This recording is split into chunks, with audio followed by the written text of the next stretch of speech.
hoping for you today that I am making my expertise land with you in a confident and clear way. And this is exactly what I want you guys to do in the workplace. You may not be the most senior in your field. That doesn't matter. It is about making sure that your message is landing, that you are visible, that you are seen, and we are taking control of our own narrative, our own career path.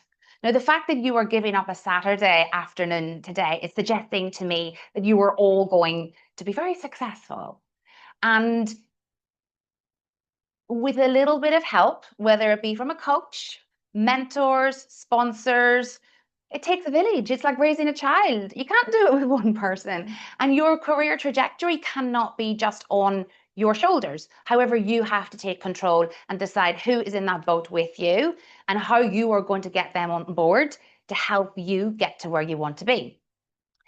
Now, I want to start with a little bit of an exercise where we go into our own heads. I want you to close your eyes and imagine you've got an invisible backpack on.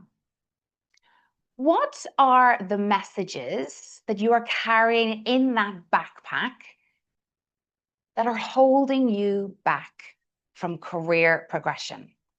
These could be potentially messages that have been fed to us when we were younger, whether it be parents, whether it be culture, society, really annoying siblings.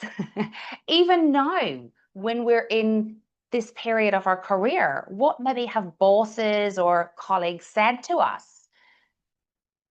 Because every single one of you will have something different, but you'll soon find out that you are all carrying very, very similar limiting beliefs.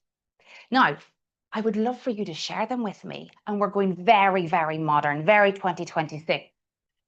And what we're going to do is I would love for you to, if I can get the technology working, there we go, take a picture of this QR code. Take a scan. I've been very quietly corrected. I don't work in technology, if you haven't guessed. I love it. The little quiet whisper coming in from Tao, correcting my... See, it takes a village to get these things working. All right, so what you might see, and if anyone's having difficulty, let me know. But the first question is this. What is your fear of speaking up? What is the little gremlin in your head telling you?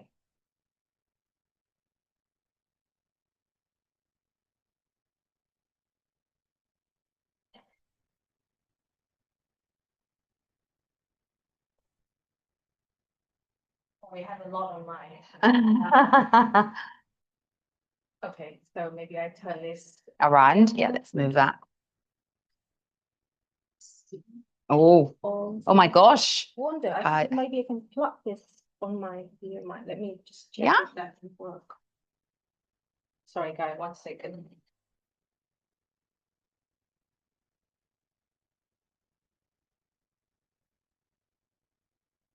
It will. There we go. Okay. Oh, wow. We've even got more down. There's a lot there. Being hated. That's extreme, but very, very, very normal. Our brain loves to catastrophize, doesn't it? Being laughed at, singled out, rejection, a big one. Oh my gosh, what if I speak up and the idea is rubbish? And then they say, no, that's no good. We feel rejected, but there's that tribal part of our brain that actually makes us feel unsafe, that we could be removed from the tribe, and therefore we will be unsafe. We will be at risk of death, essentially. It's that our brain is trying to protect us. That's all it's trying to do. I could be wrong. I won't be heard. I don't know if any of you have experienced this, where maybe you have felt brave and you have spoken up and the reaction has been, oh, okay, thank you. And you're just left thinking, that was quite good. I was brave enough. And then someone comes along in the next colleague who said, I've got a great idea. Why don't we do A, B, and C? And then the leader goes, yeah, great idea. And you're left thinking, hold on, just said that. Why did that not land? Why have I not been heard, but somebody else has? My sentence structure accent is not clear. So one of the things that we'll be looking at today is structure and accent. Again, definitely there are sometimes accent issues. Hello, Northern Irish accent. I've been here for 27 years and I remember not necessarily being understood. Speed, slowing down. That's one of the key reasons that you're not being understood. People always brushing me off or not taking on board what I've got to say in meetings. Very similar to that, just not being heard at all. Introvert. Yes, most people who are struggling to communicate their ideas and are afraid of doing it would most of them that I work with anyway would say that they are introverts. They don't like the spotlight being on them. It feels too intense. Being perceived as not competent. Absolutely. There's a risk. There's absolutely a risk of them thinking, oh gosh, this person doesn't know what she's talking about. But also, if you don't speak up, they could be thinking that as well. Natasha didn't speak up and have an idea. Maybe she doesn't know what she's talking about. So being quiet is not going to be that helpful either.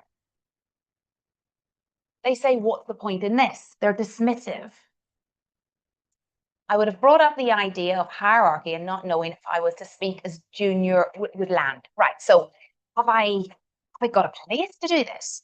So there is a theme here, isn't there? We have been told to be humble, to let our work, of course, as Pranima had mentioned, do the talking. Don't be arrogant. Don't speak up. You're going to look like cocky and arrogant. Wait until someone speaks to you and then you can speak up. Don't take any initiative to do that. No, I will caveat that, and I think Pranima did say this, that there are, depends on the seniority of the room and your juniorness, but that's an extreme, and that is not always the case in all rooms. You do have a voice. You can absolutely use that voice to land your ideas clearly. Now, how can you move on to the next question, please, from the mentee? With the fears consolidated, I'd love to know which communication situations are you struggling with right now?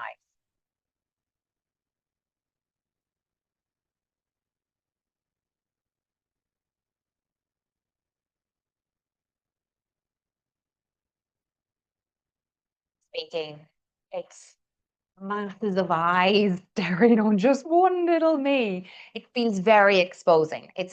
Public speaking is the greatest fear in the Western world, above death, above spiders. It's called glossophobia. And it's a real thing. So you are not alone. People just are a little bit embarrassed to vocalize it. They think they're the only one. Rebranding myself and knowing who I am.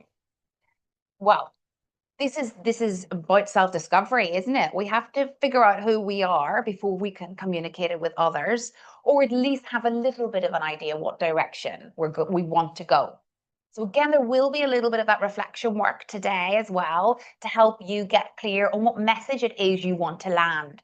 Because if we don't know what we want to say and where we want to go, we are going to come across as uncertain, unsure, and of course, that visibility will be there, but maybe for the wrong reason. Then more public speaking and interviews, yes. Structure, being unable to structure my thoughts in a way that will land. Yeah, there are some frameworks I'll be giving you today for some of the most common situations that we will all find ourselves in that will potentially be stopping us from that career trajectory. Executive meetings, yes, senior people are scary, aren't they? And they absolutely can be, whether they come across as maybe quite dominant, very hard-faced, direct. give me the top line. I don't want to know the context. I don't want to know everything. Just get to the point. Put us under pressure for sure. Make us panic. Our thoughts are like a disorganized library, I like to say, and we're scrabbling to actually find that next thought and look like we don't know what we're talking about. I mean, I'm sure there are times when we've forgotten our own names when panic has set in. You know what's there. Connecting with my team, who most of them are British and have completely different culture. That is definitely something that I struggled with actually when I came over to university when I was 18. And the Irish and the English ways are different also. So again, it's a bit about reading the room. And it's also about, okay, here's a structure. This is how I can do it. And I know someone mentioned about networking earlier on, and that's very different. And I think we can, if we've got time, we'll cover that in the questions at the end, because the frameworks I'm going to give you are maybe for speaking to more senior people or people who you need to speak to be visible. And that's a gear change. Networking is all about relaxed conversation, isn't it? That you're building rapport. You can't speak like that in senior meetings. That is a gear change that we need to learn how to go into, which we are going to do some of today. There's many. I think I could spend the whole session just reading through all of these. Now, let's move on to the next one, because this is what the exciting bit is. I want to know what your goals are, what you are hoping to walk away with today from this session.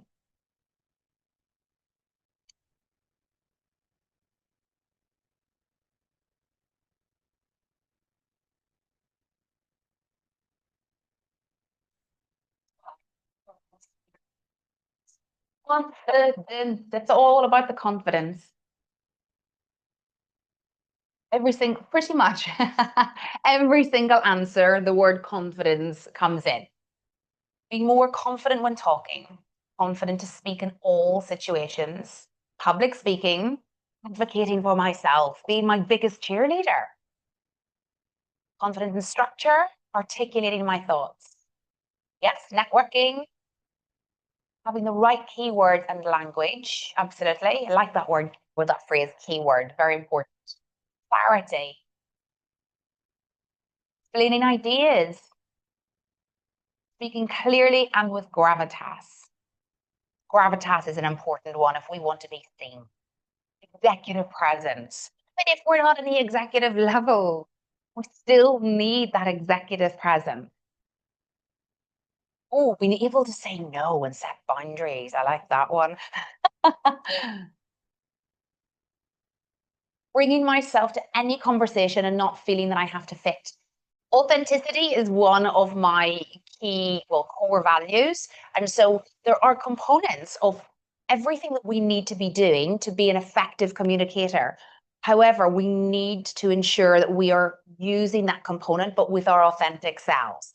Because wouldn't life be boring if we walked into a room and we were just met with an army of clones? The variety is the key here. Our authenticity is the important part for sure.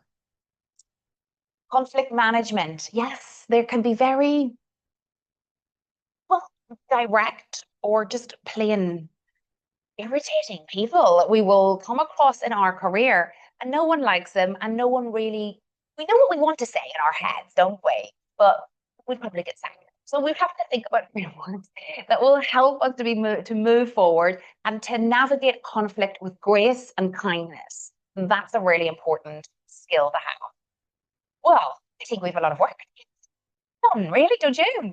So what I'm going to ask you to do first, please, is divide yourselves into two groups. So on this side, we're going to have group one, and this side is group two. Now, you're going to know which group you want to be in. Well, you might have both situations, but I want you to choose one. This is for the group who want to know how to ask for promotion. And this is the group that wants to ask for a pay rise. You want both. I know you want both. But let's make a decision and let's get you into two groups, please. So yes, this is promotion and this is pay rise. Okay, so everyone here wants a promotion? Everyone here wants a pay rise. Happy day. I wish I could just give it to you. Okay. All right, so I want you to find a pair, and if it's an even number, let one go in a little trio. And I want you to have the conversation as you would now, without any training, without me giving you any information. Let's just see how you would approach it. Then I'm going to give you the framework. Then you're going to redo it, and then you're going to notice how much better having a framework actually will have in landing your message. Okay, so what we will do is person A will give theirs, then we'll flip it around and person B will give theirs. And then we can talk also a little bit about what we've noticed about ourselves, whether it was a bit apologetic, whether we were maybe underselling ourselves. Lots of things like that I'm sure will come up. I'll give you around 4-5 minutes in total. Off you go. Okay, so who would have got a promotion? Who would have got a promotion or pay rise after their spiel, their sales pitch? Who felt that was a really solid pitch for themselves for that promotion or that pay rise? No, nobody. No hands up. Okay. All right. I said, who would have got a promotion or pay rise based on that conversation? Okay, so tell me what your learnings were or your observations from that. Yes.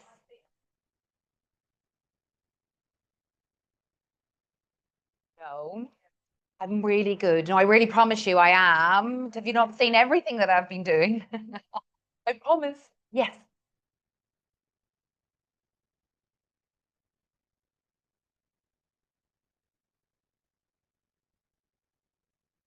Yes, it has to be a two-way street here. It's not just you asking for something.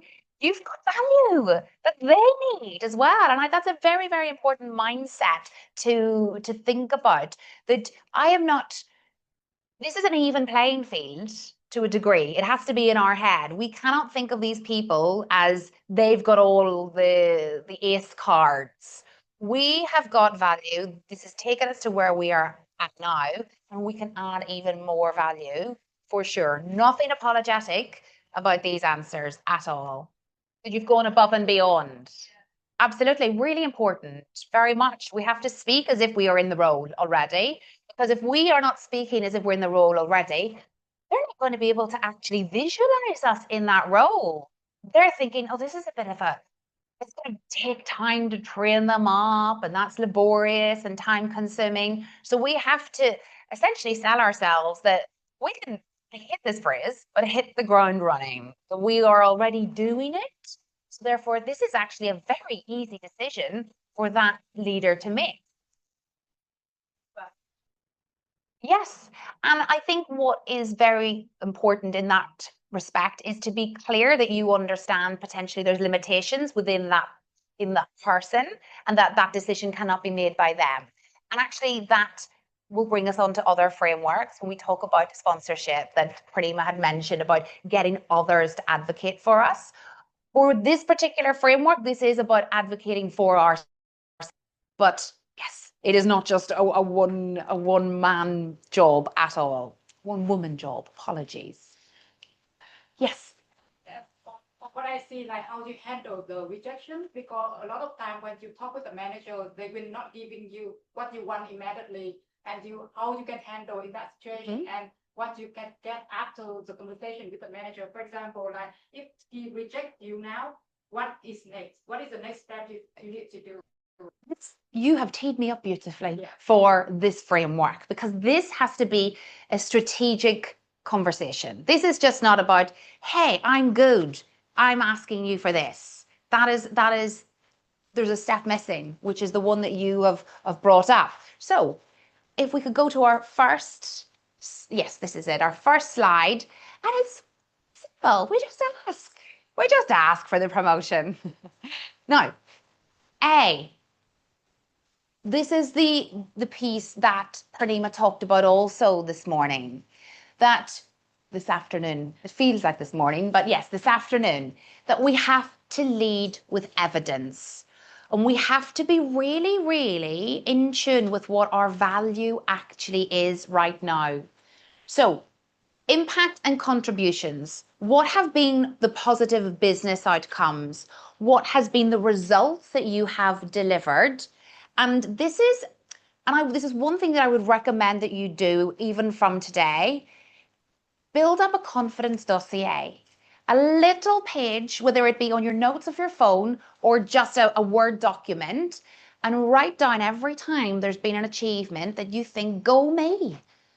Make sure that you are actually writing it down, because this is going to make those conversations so much easier. You've got a whole evidence bank that then you can communicate to your manager. So we have to always, always lead with the evidence, the facts, because often we will go in and we will go, I just love working here and I'm really excited to be moving, I want to move on. That's part of the conversation, but they don't care, quite frankly, about that bit. They're thinking, what is this person doing for me in the business right now? So you, again, it's like court. We have to lay the evidence out so that the jury can make a decision. Okay, so this is where we begin. Then the S brings us on to stating our ambition. What do we want? And we have to be clear and we have to be direct about it. So someone had put up on Menti earlier on about, I don't know where I might be going yet. We have to get clear on that before we can ask anyone to actually give it to us. So stating your ambition is, I'll go through a little example in a second. Okay, this is exactly what you were speaking about here, knowing the next steps. Because if they say, oh, really sorry, there is no position, there's no more money, there's nothing in the budget for giving you pay rise. Well, okay then, thanks for listening, bye. And you walk away. No, you're leaving that conversation knowing what your next steps are. When can we have a review? What do I need to do in order to be considered for that promotion or that pay rise? And let's get a time in the diary so that when we do review it, we're both on that same page. We cannot leave these conversations open-ended. We cannot be pushed out of the room. Oh yeah, no, we'll talk about it maybe next quarter. No. Okay, great, next quarter. Let's get something in the diary. When would be good? Or what are my tangible outcomes so that I can tell you what I've done, and then I'm ready for that pay rise, ready for that promotion. So anchoring your value. So for the last 12 months, I have led on X and I have delivered Y. I've absolutely loved working on that higher level, and I really want to stretch myself more and I want to take on more of these strategic roles. I would really, whether that be a stretch role or whether you say, I want to be considered for promotion. What are your thoughts to begin with? Because again, as Purnima said, we want to ask. We don't want to go, right, this is what I want and you're going to give it to me. Because they're going to go, who do you think you are? This has to be a conversation. This needs to look like it's collaborative. And what are their thoughts? So they might go, you're not ready yet. Or they might go, great, I was waiting for you to ask. Here's your promotion.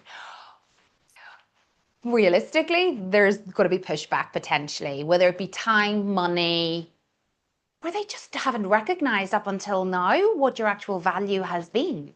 So yes, as Purnima said, this is a process that starts way before that conversation begins. And this is why we need to constantly be taking a note of all the things that we are doing that is going above and beyond, that we are behaving and acting and performing at a level that is higher than our pay grade and our job title.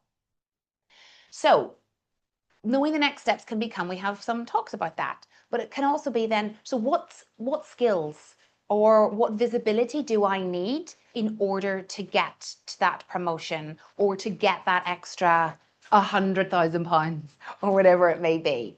So very simple, we just ask.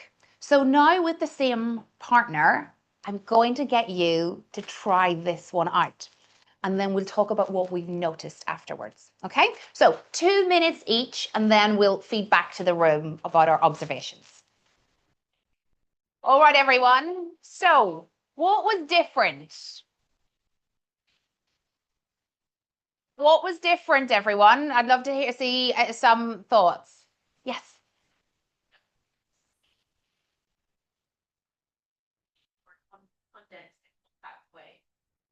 Right on spot what we're trying to ask, what the next steps are, and what you can achieve that result.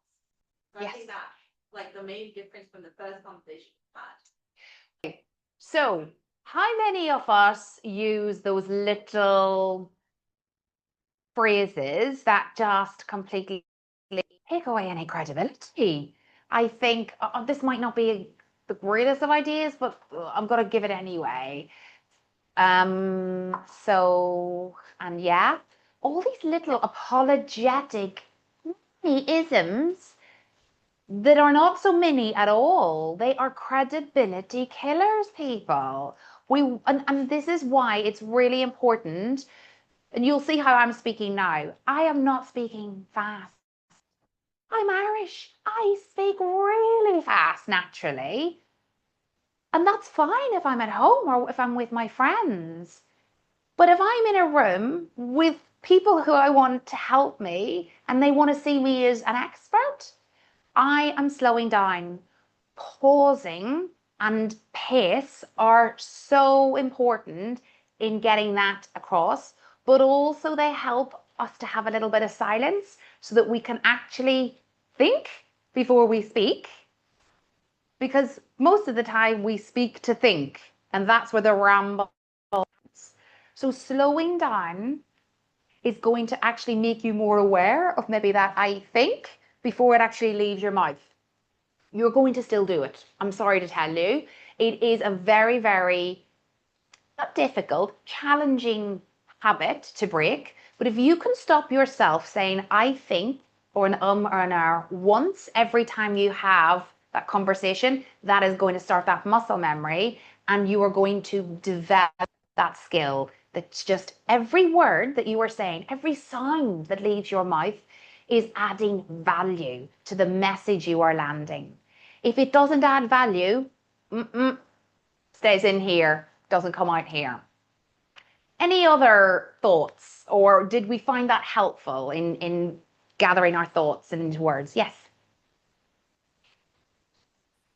A lot of the time, the managers will come back with a negotiations. They won't give it to you straight. Yes. How do you handle that? Do you know what? It's like I've got all of these people planted in the queue or in the audience because that's exactly what I was going to come on to now. So 4 A's. The first A is acknowledge. Thank you for the offer. Ask is the second A. Can you help me understand how you got to that figure? I don't know, I just plucked it out of thin air probably most of the time, or we just thought we'd lowball you and hope that you'd actually accept it. The third A is anchor. Go back to that. So based on the impact that I believe I've shared, already discussed with you, I was hoping something closer to X number. And then the fourth A is advance. What do I need to do? Or how can we bridge the gap between the offer and what I am looking? And then that opens up the conversation for negotiation.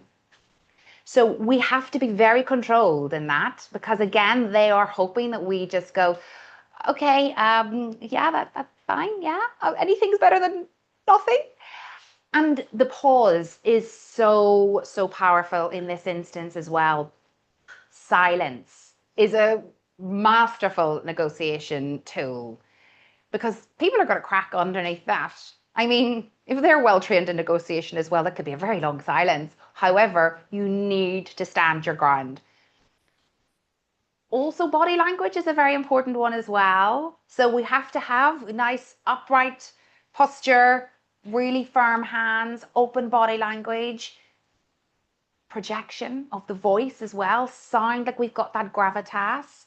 All of these things are vital. So you can have that beautiful structure of acknowledge, ask, anchor, and advance. But if you're saying, oh, okay, thanks for your offer. Can I ask how you got there? They're not going to move. So it's all of these components combined, but the content is the foundation, and then you can work on the practice of that as well afterwards. Does that sound useful? Yes, thank you. On the projection of your voice, what's the difference between, is it being loud, speak loudly, or is it being like slowed down? So projection is how if they can hear you. So if I spoke like this, you're not going to be able to hear me. You have to work hard to really decide. Even the people at the back are going to have to work super hard. But if I spoke like this is like I'm shouting. This is out of control. This is aggressive. People are not going to want to listen. Projection is where you use your breath to push those words. It's like you want to imagine your words are physical things leaving your mouth, and the breath is the vehicle to push that energy forward so that they hear. So again, projection might be if we're in a small room, you have to gauge and alter that. If you're in a big room, you have to project more. So actually, always think, will my voice hit the back of whatever room I'm in? And then that's how we alter it. I feel like these delivery questions are super useful. I'm very mindful that I don't want to get off on a complete tangent and we don't get through the other structures. So we're going to have some time afterwards if there's anything else that I have not covered, and we can mop that all up as well. Now, let's move on to the next one, which is Spark. So we've already talked about how we can advocate for ourselves, but how are we going to get others to advocate for us in rooms that we are just not in yet? And this is it. Firstly, we need, again, evidence-based, show your impact, lead with evidence. Always, always, always. Facts come first in business. Paint that picture. You start to connect your achievements with your future potential. Really, I call it a vocal landscape. Landing that picture so that you're painting, you're selling the dream to them. They're already visualizing it, that they can see you do that role. And again, ask for insight. You need this to become a conversation, and you want them to then, again, give their advice. We all have an ego. If someone's coming to us and they're asking us for advice, we go, wow, we feel complimented. Great, I'll give you my advice. And then that's when you request the advocacy.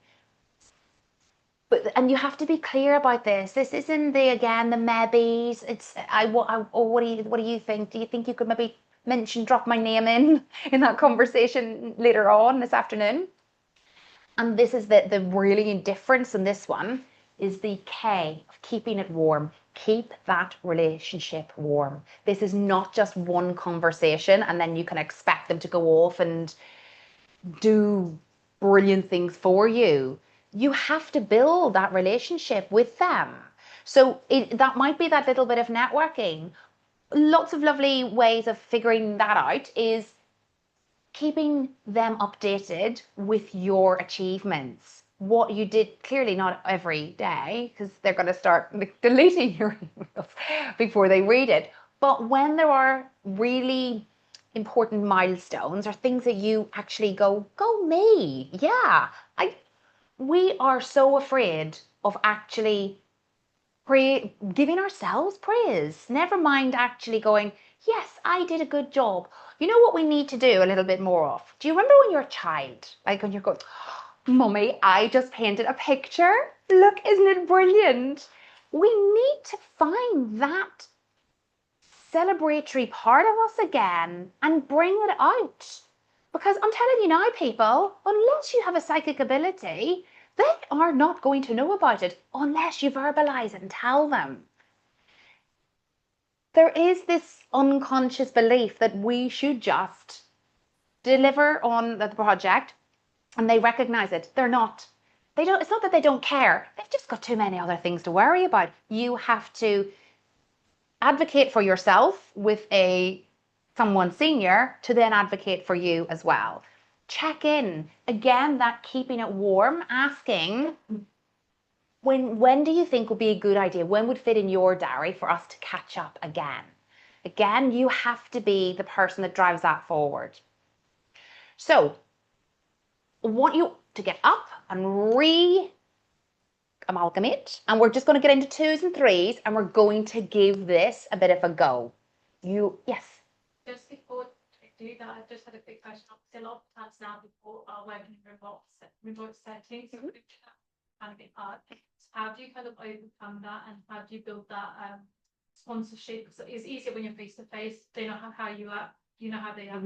You can build that rapport. When it's remote, it's harder to know which teammate you can go to and have that advocacy, for example. So how would you build that in a remote setting? So again, it's asking them. And what I mean by that is saying, okay, so I'm aware that obviously we don't see a lot of each other, and how can I be able to check in with you? So you know what you're showing? You're showing emotional intelligence. You're showing that you're one step ahead and you're thinking about all of that, and you're considerate of them and their time. And they are going to be absolutely enamored by you if they think, wow, she's actually considerate to me, my schedule, and she wants to know what my learning style is or what my communication style is. So just ask. Say, I really would love to touch base with you in the future. I know you're really busy. How best could I do that will fit in with everything else you're doing? And then get it from them. So just open up. That's it. Feel it's scary, but it's actually not as scary as we have built it up in our heads. Okay, time to get up and reacquaint ourselves with someone else. And I'll give you 2 minutes each person to do that. Have everyone, I love that you're standing as well. Get the energy going. Great. Oh, you all are standing up in the next one now, okay? Right. Okay.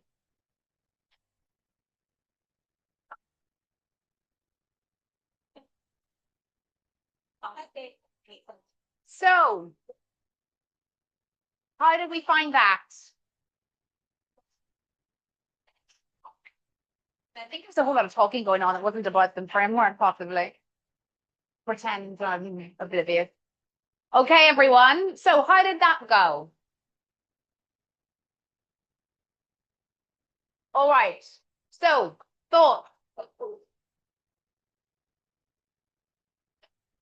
All right, everyone. So, I'd love to know your thoughts on Spark then. What did you notice? Maybe what worked well, what didn't? I mean, this is not potentially perfect. First time. So, share thoughts. I've never thought about sponsorship. So it was like, because in my head I've never thought about it. It was part of the approach. Why? It's like in the past I wouldn't have thought about it. So it's like, why am I asked sponsorship? But it's really important because other people are not talking about it in the room, and you're just sort of doing the talking. Is like, are you actually doing something, or is it just yourself that sees that? Do you know, it's so interesting because in television, well, actually, do you know what? That's such a lie. I don't think I knew about sponsorship either, if I'm honest, up until when we were discussing actually what the content was going to be. And it's something that, again, I think in a lot of the financial world and tech world and stuff is potentially something that is just part of the culture. It wasn't part of television producing, the culture that I was in. And so this is all stuff where that you guys can learn in how to actually move forward. But again, these slides or this framework, I wouldn't expect you just to go, oh, okay, great, I know that now and I'm going to go in. It will take that little bit of practice. This is a framework to help structure what you say, but it must not be taken as I need to rehearse my answer and get it word for word, because you're going to fall very badly on that one. And so it's a loose structure, so you can bring your authenticity in there as well. Yes. Yes. On top of this question, thank you so much. We discussed in our small group. So I approach to the sponsor, yes, but it's two-way conversation. Mhm. So I don't get what the sponsor could have like as a benefit for doing this for me, because I want something from him or her, but I don't understand, for example, on the more senior position, Mhm. what they can get from me, what I can propose to them as Mhm. as an exchange for advocacy, because sometimes they are not like why they should be interested in this Mhm. if nothing benefit for them. I think this goes back, well, two things. One is showing your impact. So you have to think very clearly about what was the business impact? Because actually, if you think, if I'm in a room and someone is asking, okay, anybody got any ideas on who we could make the next star or whatever it may be? And I go, yeah, Tao, she's amazing. Not only will Tao get her promotion or whatever it may be, I'm going to get the credit as well for having spotted that talent also. And so that looks good on me.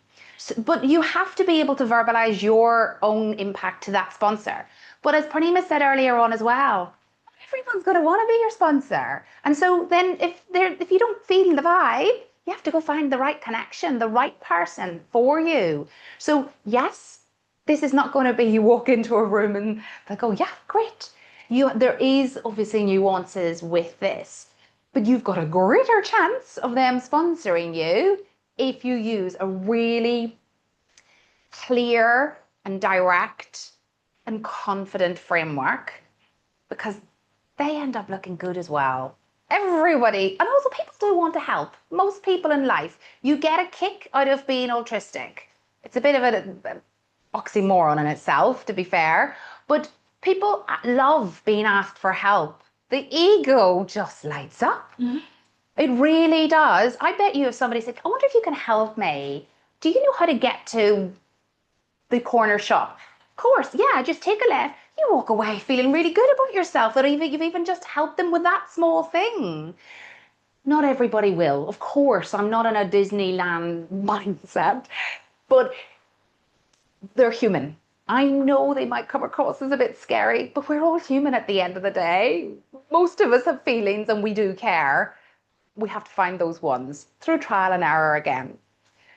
Okay, so yes. Very quick one, we can address that. Is it okay to ask or discuss with your colleague who has been in the company longer than you about their experience in pay rise or promotion? So you have the ideas before talking to your manager. Yes, absolutely. People don't talk about this stuff.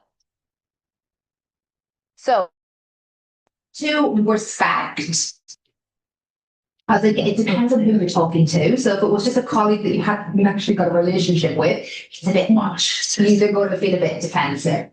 So everyone can see here.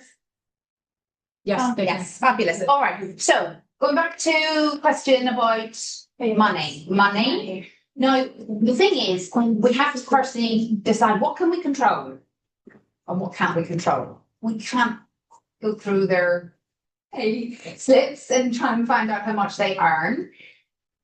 And there are certain, I think, levels about what we can ask and what's respectful and professional too. Yeah. So what I would ask is actually allow them, give them that kind of bit of how much they're willing to share. So it can be, I know you went for pay rise 6 months ago, and it's totally up to you how much you're willing to actually share with me. But I'd love just to get a bit of a foresight into what your experience of that process, because I'm actually going in for that conversation next week. So keep it open to begin with, and then it might be that you can again read the room, find out really if they're not willing to do that, then go as far as, well, how did you approach it? What tips do I need to make sure that our mutual manager really is listening? Do I need to get him after a golf session that he had at the weekend, or was there a better time of day? I mean, we all have actually better times of the day that we are more alert and we are more likely to be upbeat and actually receptive to people talking to us. I am such definitely a morning person. I do evenings, afternoons, I'm like drained. So there are certain parameters, but it's a very sensitive it is. And again, it depends on how well you know them as well. You can't say, listen, I understand that it feels. I wouldn't. I would maybe go and do your market research as well online. Again, we talk about AI. Use AI to our advantage in this It one. also depends on the policy of the company, if they allows it to share, like, anyone has going through that kind of process, or even like bringing the discussion. Yes. in the room. Yeah, absolutely. Yes.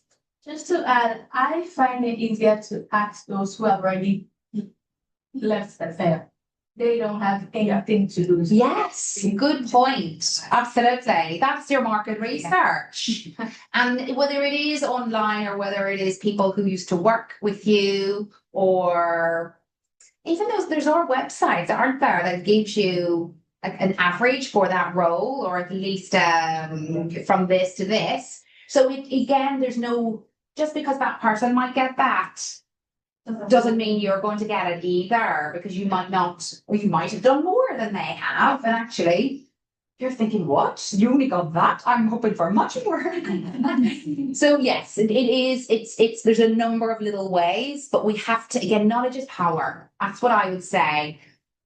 Get all of that, and then you can decide and cherry pick what you will need and what you actually want out of that conversation. This came up, I think, in some goals earlier on that you'd set. Difficult conversations. Oh, I am a recovering people pleaser. I absolutely hated conflict. If anybody in my team was not performing, I would do, yes, absolutely. I do it myself. I said, well, what's the point? Because it's been an efficient time. I'll just better. When I left my job at Loose Women, someone gave me a mug.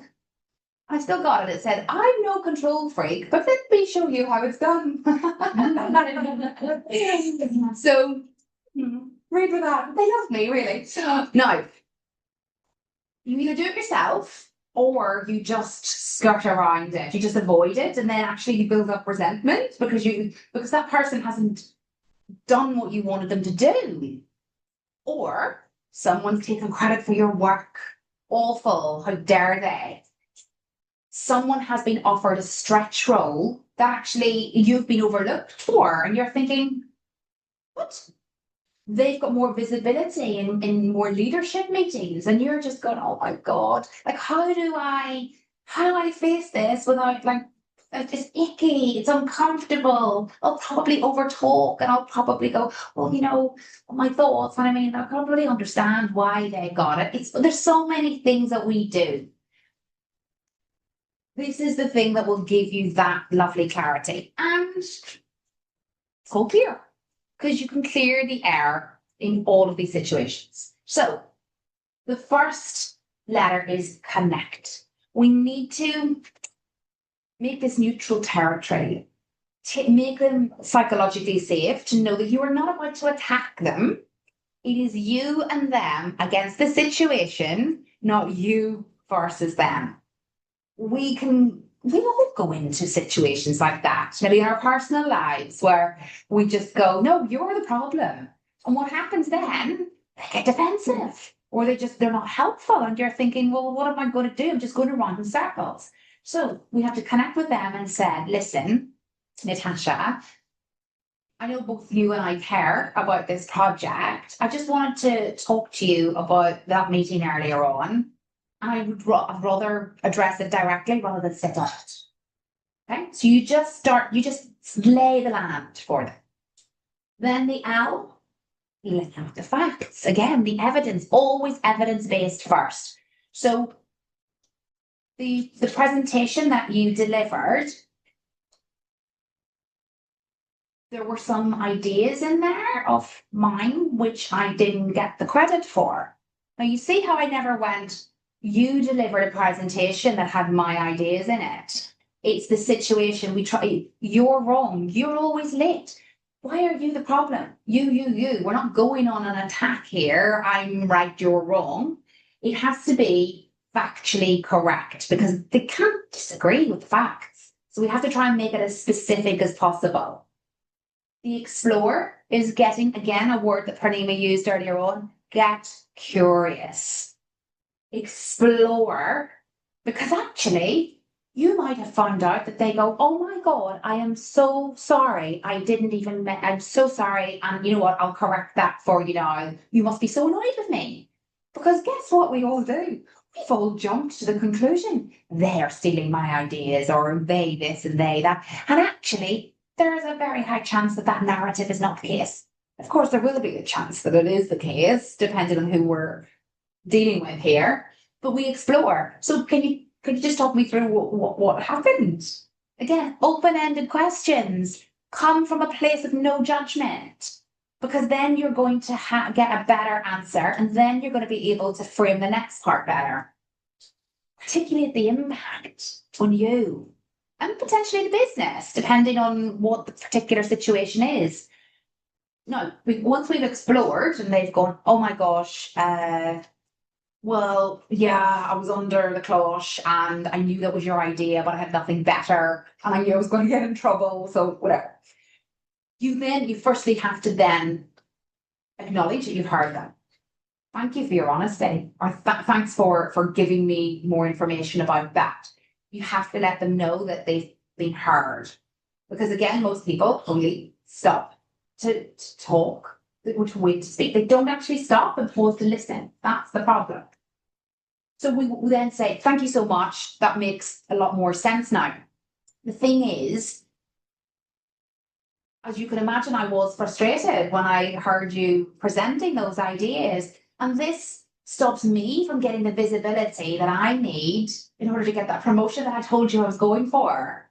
This impacts me. So we have to think about the value that we're feeling so annoyed that has not been honored, or the actual actions that are this particular action is stopping us from achieving.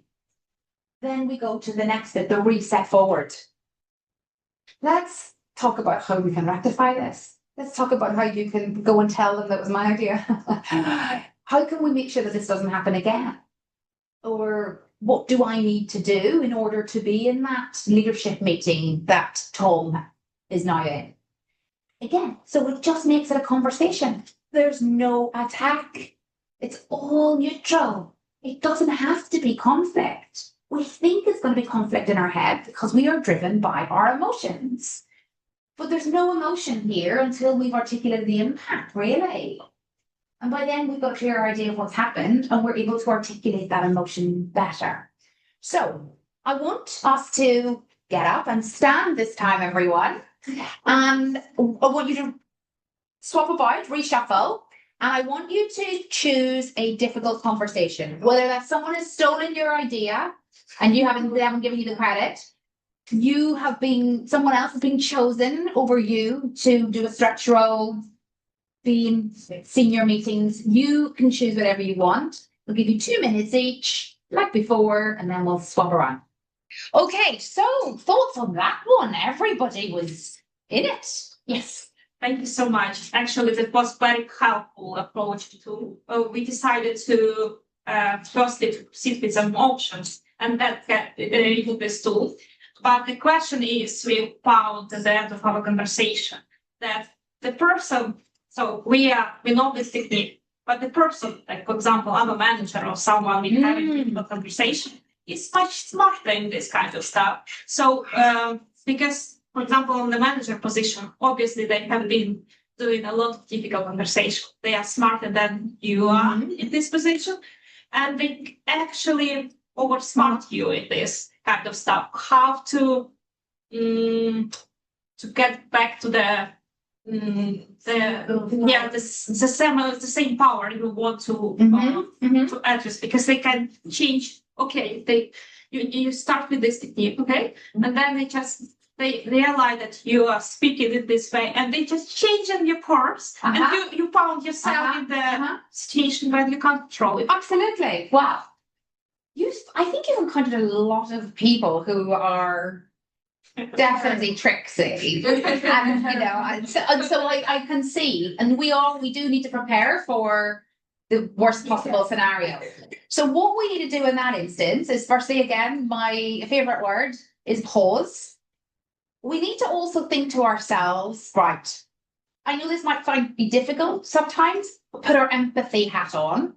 Why is this person behaving like this? Why are they not listening? Are they under pressure? Are they this? Are they that? Because we will always think the worst, okay? Yeah. So you could ask them as well, but actually you don't have to. You can just give them a bit of grace and think, okay, right, they're coming at this and trying to move for a reason. But I'm not going to let them. That's okay. That's a reason. It's not an excuse to railroad me. You come back to the connect. You re-anchor back in. So that's a really valid point, and I'm really happy to talk about that, Tom. What I wanted to have this meeting about was how you talked to me and da da da da da. Can we cover that first, and then I'm happy to move on. So again, all of these things about taking our own control, the pause, breathe in that pause as well. So this is an interesting thing here, and you may or may not know this. Lots of different parts of the brain, clearly. Simplified. There's the reactive part, there's the logical part. The reactive part is where we're going, how dare they? What? You're trying to flippin' just ignore me and will not listen to me and move this on. Now, if you spoke from that part of the brain, you wouldn't necessarily be in control of the things you're saying. The logical part of the brain can speak with more clarity, more control. It takes between 7 and 10 seconds for our brain to move from this part of the brain to the other part of the brain. Now, I'm not saying you sit silent for 10 seconds, but you start to speak slowly. You take that pause. 10 seconds isn't that long. And you'll see I haven't actually said anything that's inflammatory yet. And so you're able to then go, okay, I see your point, Tom. What I did call this meeting for was this. I'd like to get back to that first. Then I'm really happy to discuss X, Y, and Z. Taking back your power. You have got control to navigate this. You really do. And again, it might be if they are getting themselves in a bit of a state, no good's ever going to come of that. So again, what you might want to do is pause it and say, listen, I can see this isn't actually going anywhere right now. How about we revisit this tomorrow or later on this afternoon? Because guess what? The cortisol levels are up. You're not going, listen, I have 2 children. There's no negotiation with children when they're in this like heightened state. It's the same as adults. So sometimes if you realize you're not getting anywhere, just go, do you know what? Let's park that. Put something in the diary for some other time. Yes. Yeah, so if you face this type of situation, is it good to bring in a mediator? Oh gosh, mediation. These are tough conversations then. It can be, it depends on what it is. If I were to bring a mediator in, I would, and I was the person that was being spoken to, I'd be like, oh my gosh, I'm in trouble. My defenses would be up.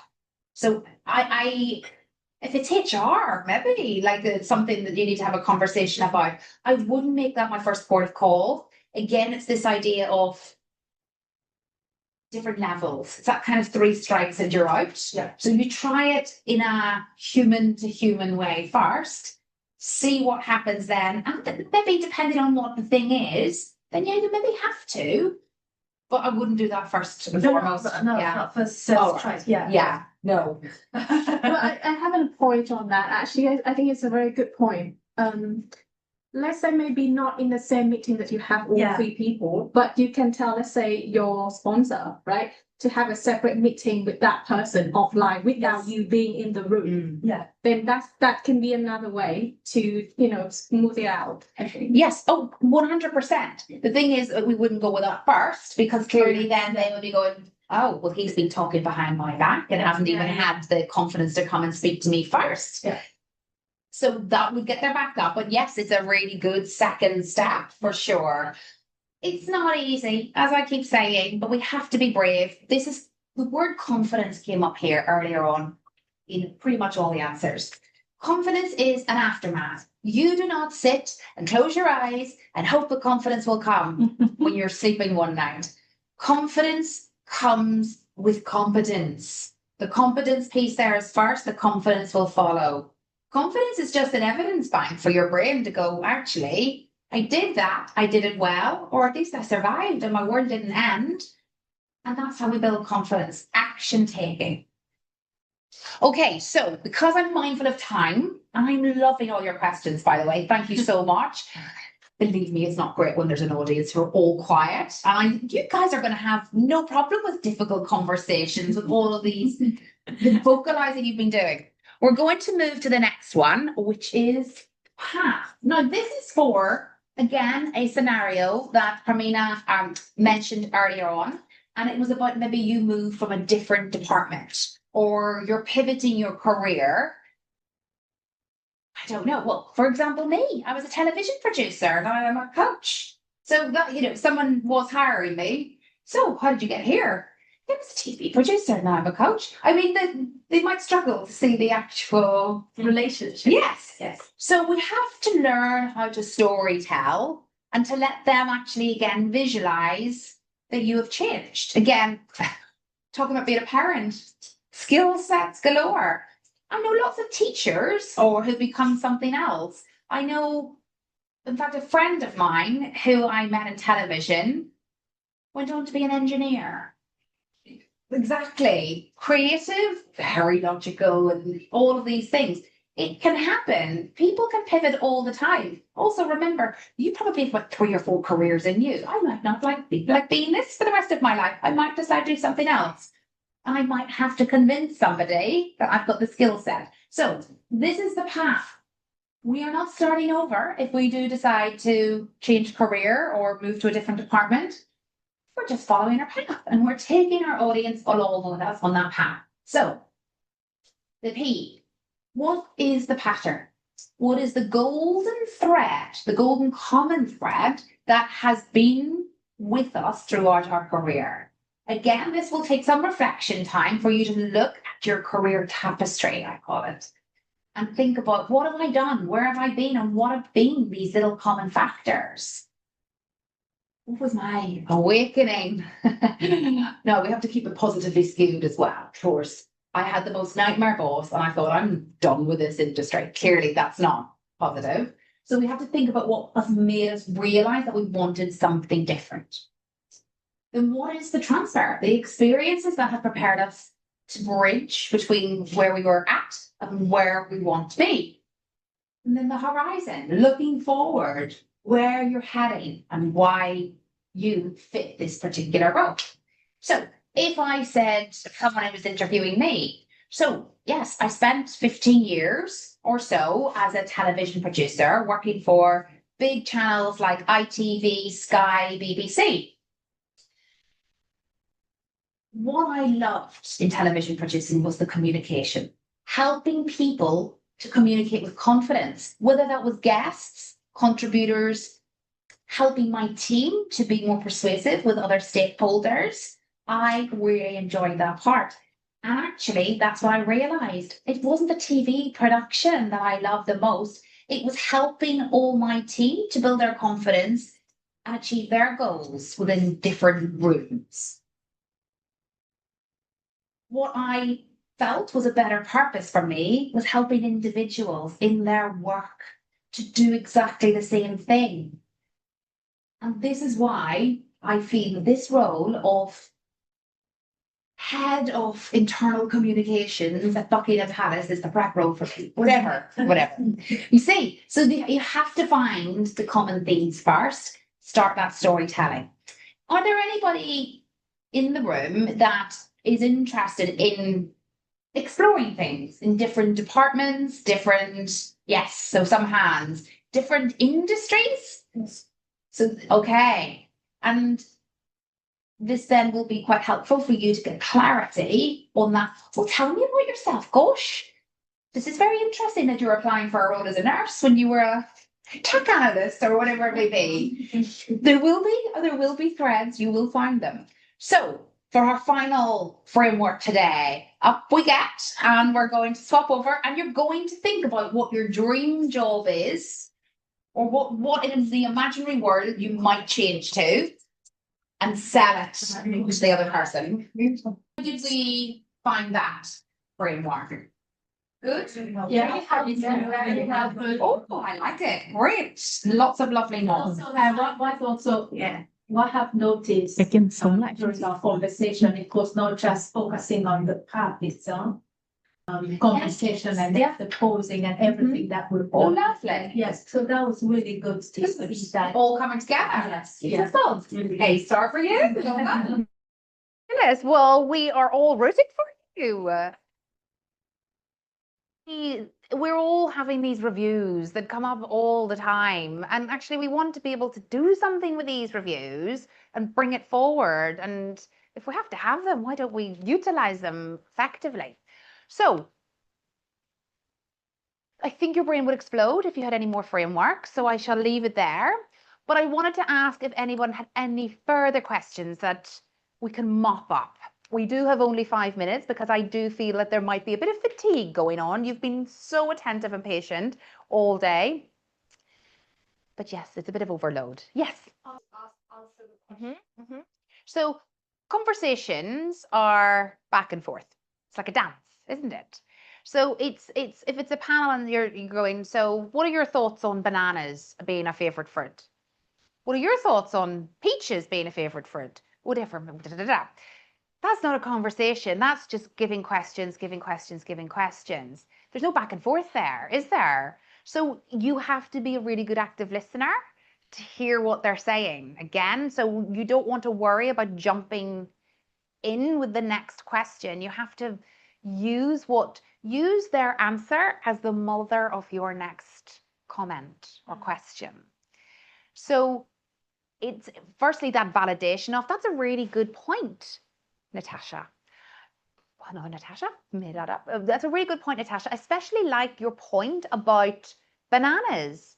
So Natasha, number 2, what are your thoughts on bananas as well? So you see, you're bridging this question or this answer with your next question. So it really feels like you're being an active listener, but you're just moving that conversation on in the direction that you wanted to. Again, pick out a little gem from what you said. So when you said success, tell me more about that. And actually, I'd love to hear what the rest of you think about success after I hear Natasha. So it's just picking out those small little things and making it, it's like have to have a loose structure, but make it so loose that it's authentic, but not so loose that it then becomes a complete, just we're going everywhere. So nice, think about what your objectives are, 3 to 5 key things you want to cover in that particular thing, and then just be a little bit fluent or flowing with that. But yes, you have to just not be the question person. There has to be a few little comments from you too. I think did your hand up first? Okay. Oh, great. Just to give more context, I've recently joined this company. It's been like 2.5 months. And half of my team sits in a different country and half are here. And my line manager sits in a different country. And he's the funny one. Everyone loves him, which is great. I love it too. But there had been few instances where there had been delays in work. And sometimes he tried to portray in a way that it's either my mistake or like my colleague's mistake, in a way, not like direct, but like indirect. It looks like, oh, team was looking into it. Team should be delivering it. Things like that. It had been back and forth around. So I do want to have that one-to-one conversation. Like, how can you approach it in a better way? But like, since he's a manager, since he's the loved one in the team, I don't want to upset anyone, especially I'm the new one. Of course, yeah. I'm still trying to fit in and just making that rapport with them. How do I approach it? Well, firstly, why might he be doing that? What do you mean? Why might he be blaming others? So again, the empathy hat. Yeah. There's a lot of different scenarios that you don't know what's going on. And so again, that will take the fire out of you going into that conversation of going, that's just plain unfair. I'm really annoyed and I'm the scapegoat kind of thing. So you have to have the empathy hat on first. And then it's that difficult conversation framework because it's neutral. And in fact, it works even better with more senior people because they're just facts. And it is that you're asking their opinion before you're jumping to assumptions. And they're going to respect you. They're not going to do that again to you. If you, I don't want to say stand up to them, but if you call them out, they're not going to mess with you again. But that doesn't mean they're going to put a target on your back either, because you're doing it in a kind and graceful way. I would definitely block it out, practice it. I know Pranima mentioned about doing things in front of a mirror. I'm going to go one step further, guys. You need to film yourselves. You need to use these little rectangles you've got in your pockets, and you need to film yourself, because you can't actually really see what you're doing unless you analyze it back.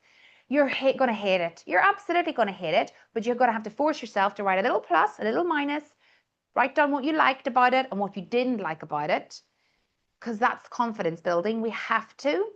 Because we all do something good, but we'll just go that negativity bias and go, oh my God, that was awful. I sound horrific. That's not going to move us forward, is it? But there will be places that we can move forward on that second column.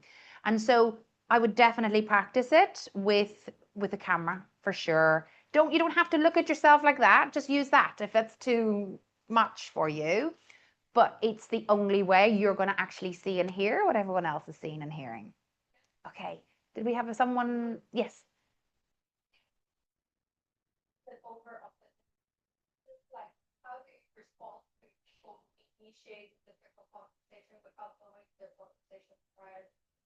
Oh, I hate these people. They're just vague. It's so unkind to not clarify what it is that the conversation is about. So if you can, ask them firstly, going, I'd love to know what this conversation is about so I can, so if it's a meeting or they've booked you in or something, so I can get myself prepared for any information that you might need from me. So there's that.